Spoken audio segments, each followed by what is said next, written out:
God is not judging you. And I want you to really take your time as I unpacked what exactly I mean by this, because we often think that God, this outside entity separate than yourself, is looking down upon you, judging your actions. And at the end of this life, you think that you're either going to go someplace good or someplace bad as a result of that judgment.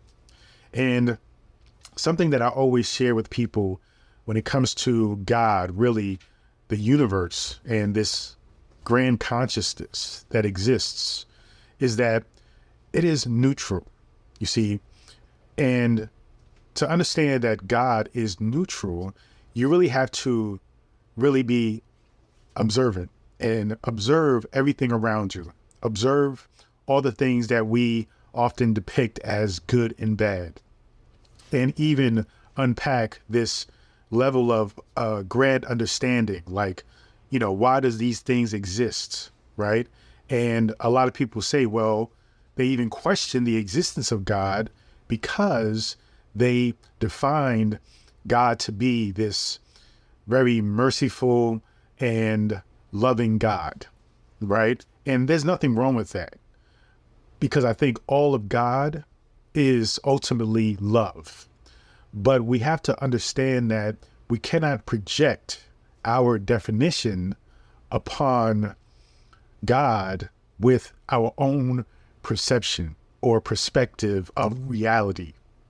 And this is where things get very complicated, because when you think of God, you think of this grand intelligence that is overseeing or organizing or has created all that exists. You have to realize that it means creating good and bad, because all that exists is fundamentally dependent on opposites existing at the same time. One thing cannot exist without its opposite. And so if we try to think about God having this one perspective of only good, then that means that the universe would have been created off balance. And this is what I mean by understanding and really observing things. Now, we have to really understand and accept the fact that this idea of God is really coming from religious texts, especially Christianity and even Muslim texts. But we have to pull away from that, because though I think religion has a very important and very meaningful approach to supporting people along their spiritual journey, we have to also acknowledge that it has been used and manipulated to trick people and take away people's power, right? And that power is ultimately grounded in acknowledging the God within you, acknowledging that divinity within you, and really pulling away this idea and understanding that all is God, the good and the bad, because that is the completion of the circle. That is the yin and yang. That is the balance of all that is. And so when we think about judgment, recognize that the judgment is only coming from yourself.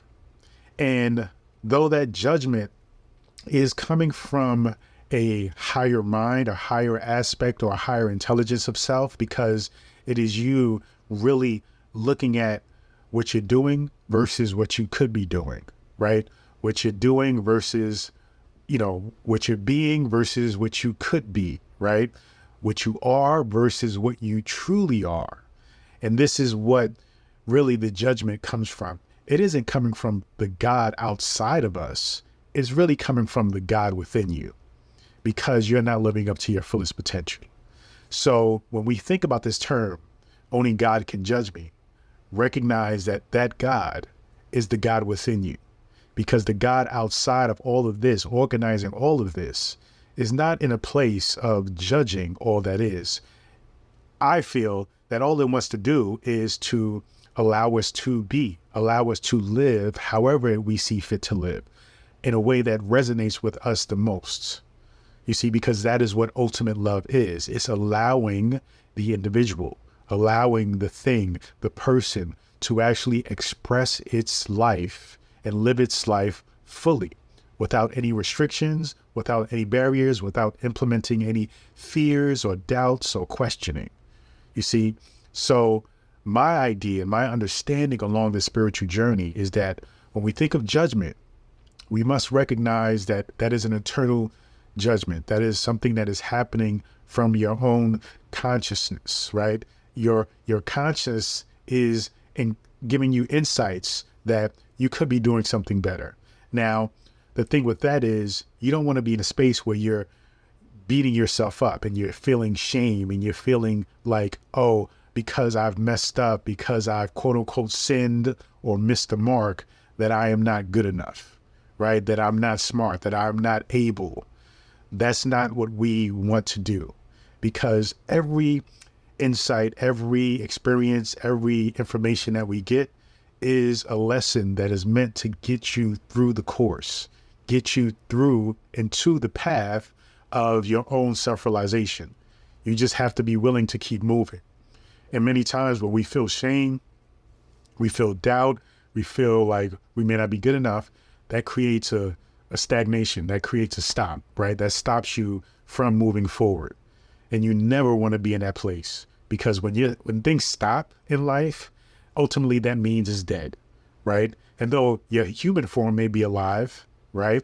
But your spirituality, your evolution, your coming into self-realization begins to halt when you incorporate shame and, inadequacies or insecurities into your existence and your reality.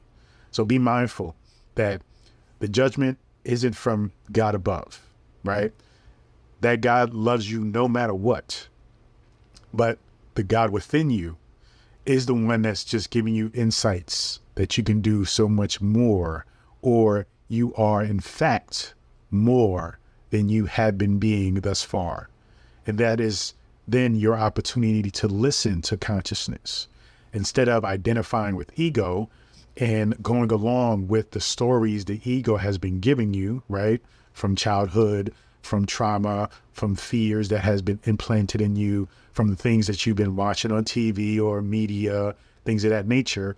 Instead of attaching to that, you follow consciousness, which is that divinity, which is that divine spark, which is that individualized expression of God that is you. And thus you follow that to create the life that you want, to live in an existence that is meant for you to live. Thank you so much. Feel free to go to drabundant.com, subscribe to my daily newsletter. You will also get access to this free ebook, The Power Within, but you will also get invited to my manifestation Monday morning meetings at 7 a.m. Set your alarms. I look forward to seeing you there. Peace and abundance always.